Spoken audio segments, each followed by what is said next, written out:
Bapak Ibu sekalian, tadi kita sudah mendiskusikan tentang berbagai macam 2x2 game. Sekarang kita akan bicara tentang bagaimana menentukan the dominant strategy.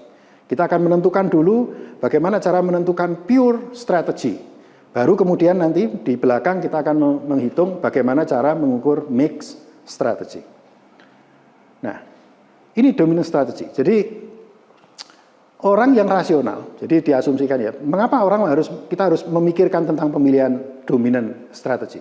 Strategi dominan itu akan dipilih oleh siapapun orang atau pemain yang rasional. Pemain yang rasional pasti memilih the dominant strategy. Nah, caranya bagaimana memilih the dominant strategy? Yaitu adalah dengan menghilangkan the dominated strategy atau strategi yang terdominasi, itu kita akan hilangkan. Nah, berikut adalah definisi formal terkait dengan the best response dan juga the dominant strategy. Jadi kalau kita lihat di sini, cara pandangnya adalah di dalam game teori itu berbeda dengan decision theory. Kalau decision theory Anda bisa mengambil keputusan dengan pemikiran Anda sendiri. Tetapi ketika di dalam game teori, Bapak Ibu sekalian perlu memikirkan bagaimana reaksi dari pemain lawan. Jadi saya akan mengambil strategi A, apapun yang dilakukan oleh lawan, itu lebih baik atau tidak dibandingkan strategi B, apapun yang dilakukan oleh lawan. Nah, kata-kata selalu dikatakan apapun yang dilakukan lawan, ini perlu masuk ke dalam benak kita ketika kita memilih strategi dalam kondisi hubungan yang sifatnya interaktif. Karena kalau tidak, itu akan jadi lucu, ya, akan jadi masalah. Kita mengambil keputusan, pasti harus memikirkan bagaimana orang lain bereaksi. Contohnya yang simpel adalah apa? Ya tadi, misalkan kita naik kendaraan umum, lalu kita duduk di salah satu kursi dan di sebelah kita kemudian adalah ada orang yang sama sekali kita tidak kenal. Nah, biasanya kita akan mengambil di situ secara otomatis, kita mengambil the best response, ya, atau the dominant strategy. Apa itu? Senyum, gitu ya, atau pura-pura tidur atau mendengarkan sesuatu gitu. Tapi yang penting satu hal, tidak mengganggu yang di sebelahnya. Bayangkan kalau kemudian Anda datang gitu ya, duduk, kemudian ada orang duduk, kemudian orangnya ditonjok gitu. Boleh ya, boleh, tetapi ada konsekuensinya. Nah, konsekuensinya itu yang nggak seneng gitu ya. Karena orangnya pasti akan membalas kita dan itu bukan merupakan the dominant strategy.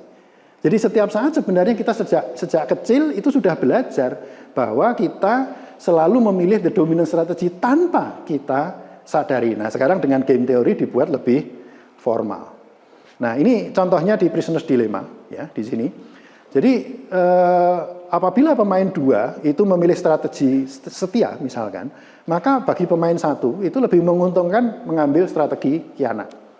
Nah, kalau kemudian pemain 2 mengambil strategi khianat, bagi pemain 1 pun lebih menguntungkan mengambil strategi khianat daripada mengambil setia. Nah, itulah ya sebabnya kemudian strategi khianat itu dianggap sebagai the dominant strategy di dalam Prisoner's Dilemma ini. Ya. Nah, lalu di sini juga selain strictly dominated strategies, ada yang disebut dengan weakly dominated strategies. Yaitu adalah ketika payoff pada beberapa strategi itu sebenarnya indifferent, ya, hampir sama antara satu dengan yang lain. Sementara kalau yang strictly dominant strategies itu adalah yang katakanlah pilihan A itu lebih dominan daripada yang B, maka atau strictly dominant, maka yang A itu payoff-nya jauh lebih tinggi atau lebih tinggi semua daripada yang B. Tapi kalau yang tadi adalah weakly dominant, maka di situ akan ada beberapa payoff yang hampir sama atau yang sama, ya. Nah, masalahnya adalah apa ya? Jadi kalau kita menggunakan elimination of strictly dominated strategies, maka hasilnya itu akan menjadi unique pure strategy nest equilibrium. Tapi kalau kemudian kita menggunakan mengeliminasi weakly dominated strategies, maka yang kita peroleh adalah adanya equilibrium yang lebih dari satu atau multiple equilibria, dan equilibrium mana yang akan terjadi itu tergantung pada sequence of elimination, di mana kita akan mengeliminasi strategi-strategi itu. Nah, mari kita tunjukkan satu contoh berikut ini. Baik, di sini ada 2x3 game. Jadi pemain 1 menghadapi 2 strategi, pemain 2 menghadapi 3 strategi, yaitu adalah pemain 1 itu U dan D, pemain 2 itu adalah L, M, dan R. Nah, pertanyaannya adalah, mungkinkah pemain 1 mengeliminasi salah satu strategi? Tidak mungkin jawabannya. Kenapa? Karena meskipun strategi U itu dominan ketika pemain lain memilih L dan M, tetapi kalau memilih R itu jadi masalah, ya. Sehingga kita tidak bisa mengeliminasi U dan D, tidak bisa saling dieliminasi.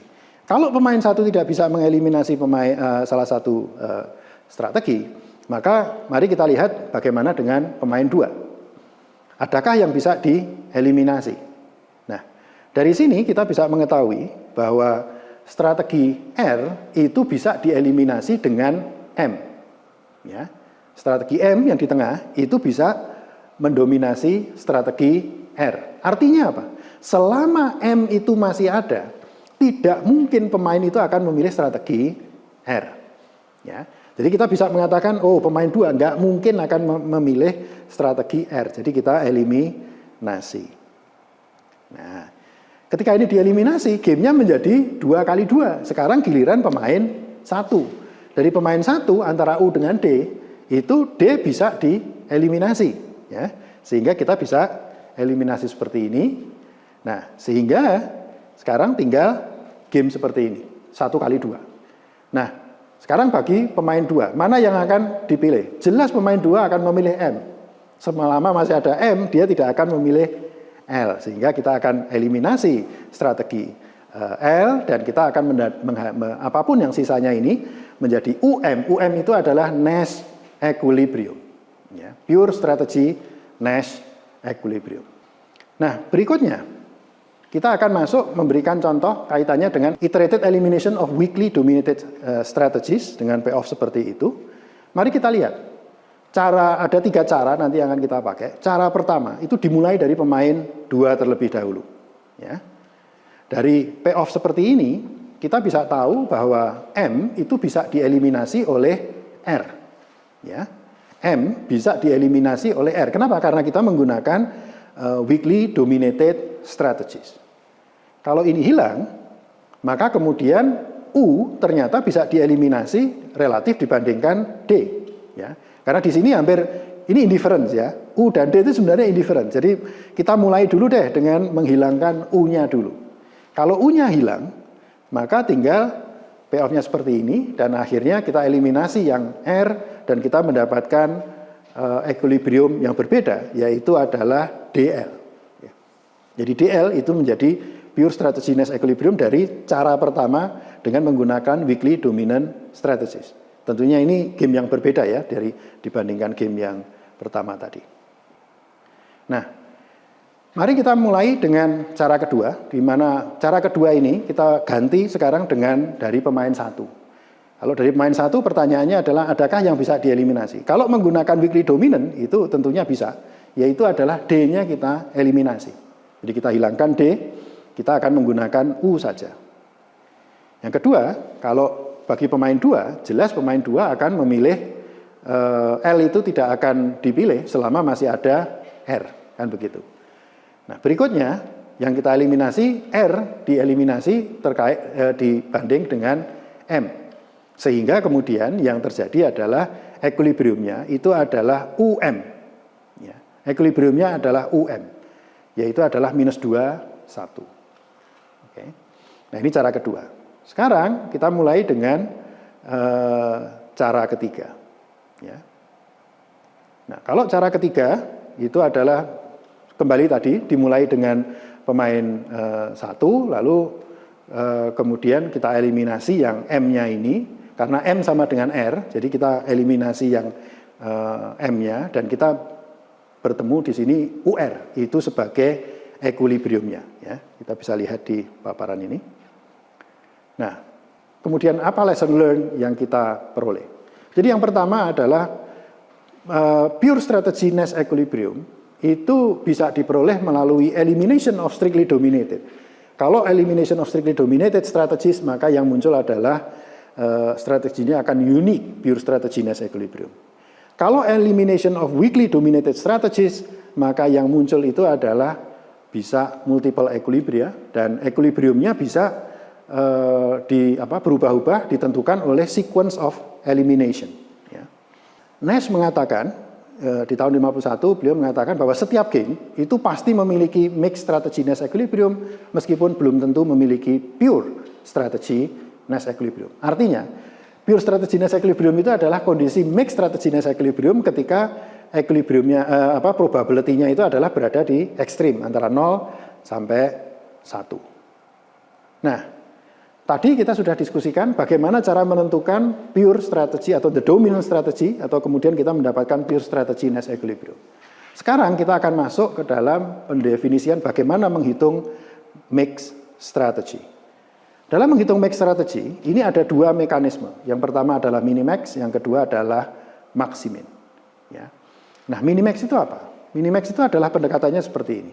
Berapa sih payoff minimum yang akan kita peroleh jika diasumsikan lawan itu memaksimumkan utilitasnya? Ya. Nah, atau kita menggunakan cara kedua, yaitu adalah maksimin. Berapa maksimum biaya yang akan kita beban biaya yang akan kita tanggung ketika lawan berusaha untuk meminimumkan biaya yang mereka hadapi. Jadi ini ada dua sisi ya.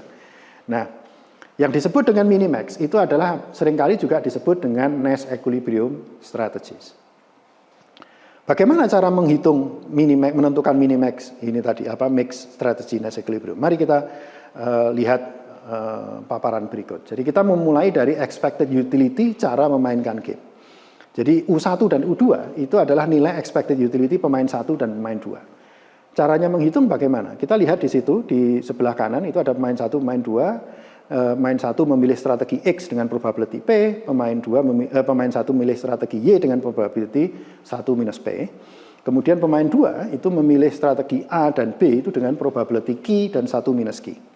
Sehingga kalau kita lihat bagi pemain 1, ketika pemain 1 memainkan game ini, maka expected utility-nya berapa? Yaitu adalah P dikalikan A1 dikalikan Q ditambah P dikalikan B1 dikalikan 1 minus Q. Ya.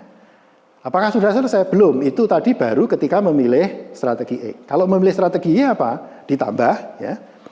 1 minus P dikalikan C1 dikalikan Q ditambah 1 minus P dikalikan D dikalikan 1 minus Q. Nah, itulah equation 1. Nah, equation 2 sebenarnya juga akan bisa Anda lakukan dengan pola yang sama. Itu akan sama tapi hanya untuk pemain 2. Lalu dari equation 1 dan equation 2 ini akan kita derivasikan yang untuk equation 1 kita turunkan terhadap P dan equation 2 akan kita turunkan terhadap Q, lalu kita set akan sama dengan 0 untuk membuat agar ini kondisinya adalah optimum. Equation 5 dan 6 itu adalah kalau Anda melakukan mutasi aja ya. Dan pada akhirnya kita akan memiliki P star dan Q star. Nah, P star dan Q star ini apa? Ini adalah probability optimum, yaitu disebut dengan mixed strategy Nash equilibrium ya. Di mana di sini P star dan Q star itu P star itu misalkan itu adalah D2 minus C2 per A2 minus B2 minus plus C2 plus D2. Nah, kalau Anda lihat di sini ini ada hal yang menarik. Apa itu? P itu milik siapa? P itu kalau balik lagi tadi itu adalah milik probability milik pemain 1. Tapi untuk bisa menentukan probability dari pemain 1 yang diperlukan adalah distribusi payoff dari pemain 2. Nah, hal yang sama akan terjadi pada pemain 2 tentunya. Ya. Nah, equation 9 dan 10 itu apa? Kalau P dan Q tadi, P star dan Q star, itu kita masukkan lagi balik ke nilai expected utility di equation 1, maka akan menjadi total utility. Ya, total expected utility yang expected utility yang optimal. Nah, itu adalah pendekatan minimax, di mana pendekatan minimax tadi itu fokus pada distribusi payoff lawan. Jadi saya akan menentukan probability saya memilih A atau B itu ditentukan oleh distribusi dari payoff lawan. Nah, sekarang yang kedua itu adalah dengan menggunakan metode maksimin. Balik lagi ke equation 1 dan 2. Cuma sekarang yang dilakukan adalah kita derivasikan equation 1 itu kita derivasikan terhadap Q dan kemudian equation 2 kita turunkan terhadap P, jadi dibalik. Ya. Lalu kemudian diset sama dengan 0 karena kita ingin membuat sebagai optimalisasi. Nah, hasilnya itu adalah P plus dan Q plus. Nah, ini menarik. Coba kalau Anda lihat ya, P plus itu apa? D1 minus C1 per A1 minus B1 plus C1 plus D1. Artinya apa? Untuk mendapatkan probability maksimin, itu seorang pemain tidak perlu melihat payoff distribution dari lawan mainnya. Dia hanya cukup melihat payoff distribution dari dirinya sendiri. Nah, ini yang membedakan antara minimax dengan maximin. Kalau minimax itu fokusnya adalah, orientasinya adalah melihat payoff lawan untuk bisa menentukan probability kita. Tetapi kalau maximin itu kita menggunakan payoff kita sendiri. Nah, di dalam game teori kita akan menggunakan minimax, bukan maximin. Ya, kita menggunakan minimax dan bukan maximin. Demikian, Bapak Ibu, akhir dari video kedua ini yang kita sudah mendiskusikan tentang berbagai hal terkait dengan 2x2 one shot game, dan di video berikutnya kita akan berdiskusi tentang bagaimana melakukan pemodelan game teori.